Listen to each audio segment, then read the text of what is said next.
Joining me now is Texas Senator Ted Cruz. Senator, you have become as well a popular target of the left. They're trying to decouple any Republican who has a connection to the base and the intellectual chops to actually make a coherent argument across the board.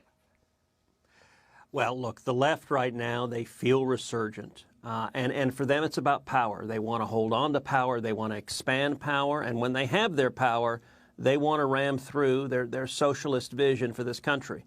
You know, I was listening to your opening monologue, and I think it is exactly right. You look at the left, and far too many in the Republican Party also.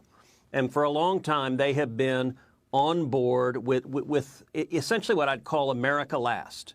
Standing with our enemies, standing with the Chinese Communist government, standing with unlimited open borders, and standing against the working men and women. And I think the most significant political change of the last decade has been that the heart and soul of the Republican Party, we are a working class party now. We are a blue collar party. That's what we should have been, and that's what we are. And if we're standing with the men and women who want to work, right now, look at the Democratic Party. They want to close your businesses. They want your kids to stay home. They close the schools, open borders, abolish the police, make your life less safe, your kids less safe, your family less safe. They side with our enemies and they abandon our friends. It's all completely backwards. But the good news is also what you just said. They're revealing exactly who they are. What does it say that the governor of New York and the governor of California are both in free fall? Their ideas don't work, and we're sadly going to see that play out more and more over the next 2 years. I think that's going to lead us to a very good 2022 and a very good 2024. Yeah, we need a 50-state movement again. It can't be cobbling together things with Texas. You know, they're going to try to exploit the power grid failure in Texas. Obviously, that's going to happen. We got to have a 50-state movement. This hodgepodge of a few Rust Belt states and, you know, turn around 3 times and hope you're going to win the majority. It's just, I think it's got to be much broader. But, Senator, the new DHS secretary, he was out there today. He was asked whether he thought there was a crisis at our southern border. Watch. I think that the answer is no.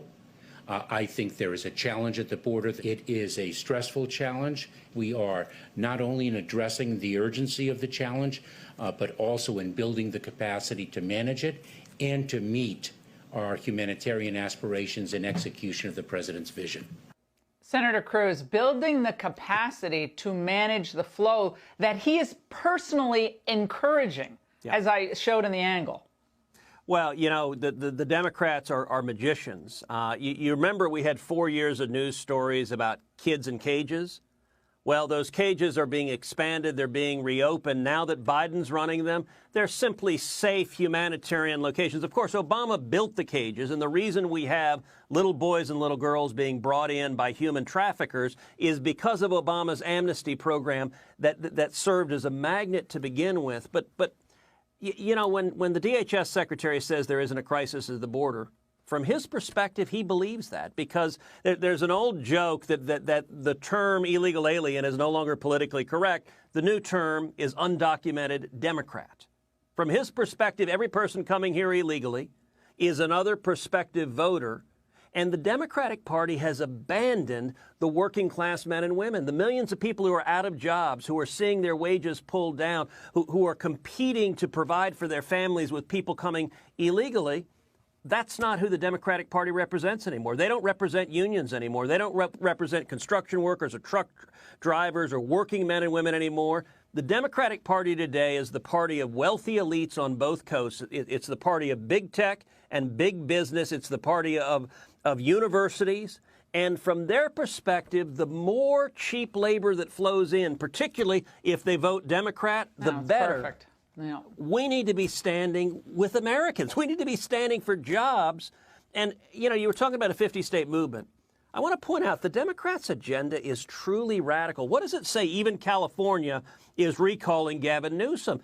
When you shut down schools, you know 40% of kids K through 12 right now are going to in-person schools. 60% are not.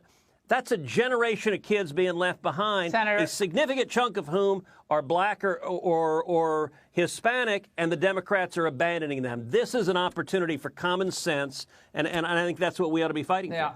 Senator, real quick one, yes or no, should we boycott the 2022 Beijing Games?